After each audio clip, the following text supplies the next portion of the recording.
What is up, everybody, and welcome back. We are on day 2 of receiving parts for the Camaro. About an hour ago, I received a UPS shipment notification, went to my front door, and what did I find? 2 boxes. So let's go ahead and take a look at what we got and hopefully install some of it today. I am so sorry that I could not wait when these came in, so I went ahead and opened this, but this is our AEM wideband sensor. So this is going in that third bung that I discussed in the previous video. This is to measure air to fuel ratio. I will not be installing the actual gauge. I need to put it in the car while it's being tuned. After that, it's coming out. We're just using this for what we need it for, and then it's gonna get tucked away. This, however, I have not opened, so let's go ahead, open it up, see what it is. Obviously, by the tape on the box, we can tell where it's from. DSX Tuning makes flex fuel kits, so what else could this be but our DSX flex fuel kit for the Camaro 2SS1 Elite. Let's find something that we can open it with. I think we're going with this. It's just the first thing that's here. Here it is. We have our flex fuel system from DSX Tuning. I went with this one because I feel like buy once, cry once. There are some cheaper systems out there. However, this one seemed to be the best quality. Let's go ahead and get it out of the bag. So just kind of feeling it. This does really feel like some high quality stuff. The PTFE hose is super, super thick, braided. The fittings feel great. Everything just feels awesome. This is the wire that obviously will pin into the computer. This is going to tie into our spark, and it comes with some decent instructions. So I'm going to go ahead, hop under the hood, take a look at it. I've already seen a bunch of videos on how to do the install, but I might wait for Matt to come do it just so I've got a second pair of hands. So it's pretty simple. We're gonna pop this hose off right here, pop it off back there. It's gonna run across over here. We're gonna take this side of the cover off. That's where we are going to tap into one of the coil packs, and then we will run the wire down here against one of these looms. We'll have to disconnect the harness from the ECU down there, and we'll tap it in. Basically, what it will end up looking like is something like that. That's gonna go there, that's gonna go there. This is going all the way back over here into the ECU, right there. And we'll be able to use flex fuel. Since we have this here, let's go ahead and discuss the wideband as well. So the wideband sensor is a sensor that connects down in the third bung, as I've mentioned multiple times. On the driver's side header, it can go on either side. It's just the driver's side is going to be a little bit easier. So what it does is read air to fuel, which is going to help us tune this car because we are tuning it remote with R32 Tuning. Shout out to them, one of the best tuners for LT1 motors. What we have in this box is a extra O2 sensor, all the necessary wiring, and an OBD2 plug, so it's going to go straight into the OBD2, and that is how we are going to get a read off of it. As we open the box, you've got this little piece of paper, and you've got your gauge. Again, we're not going to install this in the car. We do have to plug it in because right at the back of it is the input that we'll need to basically do everything. It'll be in the car temporarily. Once we are done tuning, it will be gone. We'll go ahead and pack this away. This is not something we're going to do today. This will be done when the car is up on the lift, getting the headers put on it. We'll put this one away for now. For now, we are going to focus on this flex fuel kit and this set of instructions. The good thing is, basically walks you through the whole thing. So just in preparation, I've gone ahead and taken these 2 covers off. These just pop off the sides. It's super easy.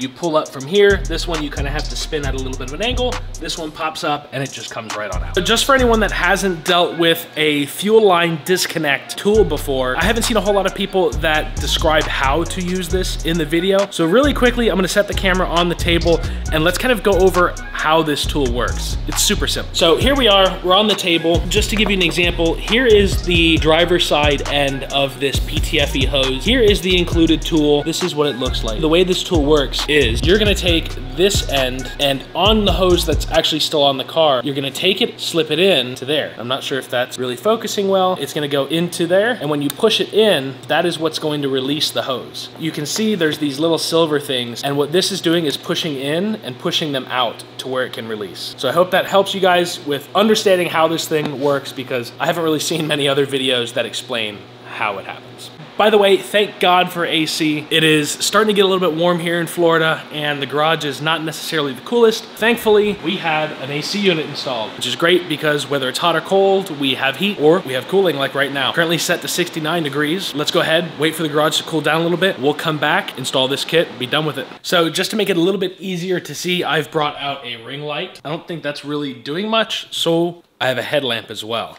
So now we've got plenty of light. The tools that we're gonna need for this are pretty simple. All we are going to need is the fuel rail tool that came with the kit and maybe a dental pick. So I've got a dental pick. And don't forget, one last tool you'll probably need is a pair of wire dikes or something to cut the zip ties with.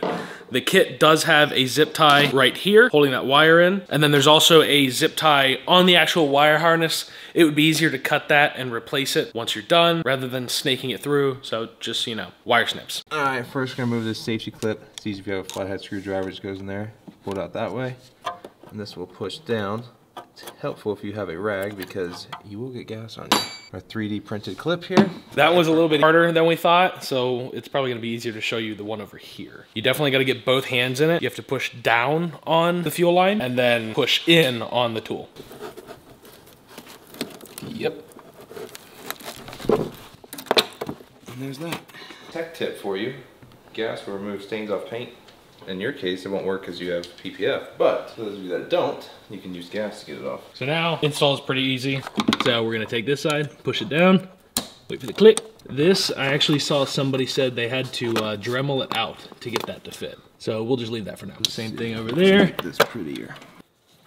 Okay. So that really took 2 hands to get the seat properly, but now give her a tug. Everything seems good. There it is. That's it. There we go.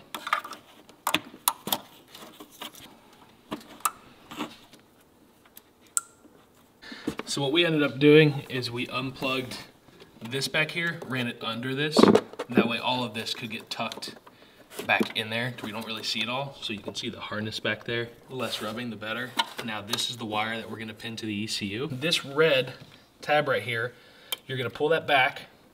There's a release button back here behind the lever. Once you get that released, you simply pull it forward and it lifts it up off of the connector, and then you pull it right off. Like that? Yep. So you're looking for a blue connector. The other ones are not blue. And now we have to feed it back through here somehow. Just to make it easier on ourselves, we're gonna go ahead and remove the bolts and lift up this fuse panel.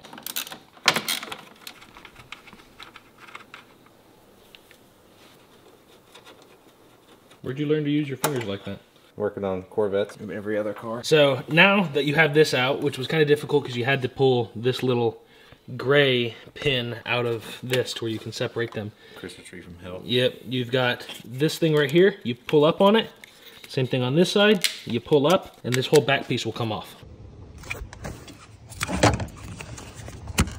So we've got 1, 17, 33, which is this one here my fingernail's on, 34, 35, 36, 37, 38. And that hole has a black plug that does not pop out. If you look over there, you can see some gray ones, but this one's black and it doesn't pop out. Okay, so being completely honest, we're done. That was actually a lot more of a pain than I thought it was, only because when we finally got to the actual wire loom, the connector, most other videos have it with a gray plug that you just pull out. We sat here for 30 minutes wondering, do we have the wrong hole? No, we don't have the wrong hole. We're looking at it and it's got a black plug in it. Well, it turns out 2019 and above, they changed the connector to try to make it more difficult. So it no longer has a gray plug to make it easy to pull out. These actually have a molded piece of plastic that's actually in its place. So if you have a 19 and above, you're not gonna have that gray plug. You're gonna have to actually get we got a nail and put it in there and push it all the way through, but you have to push hard. We had to use a pair of pliers and jam it in, and then it'll work. But just know, 19 and above, not as easy as you think it is. So let's go ahead and look at the done job. So as you can see, it's all done here. This is part of the kit. You see this hose right here that goes all the way over the top of the engine. You can see right there, DSX tuning. You can see all the wires back there. We've run it down this big loom right here, all the way around and down into the connector. So we are done here. That is it. The E85, the flex fuel kit is in. It is not tuned yet, but we'll get there. Until then, see ya.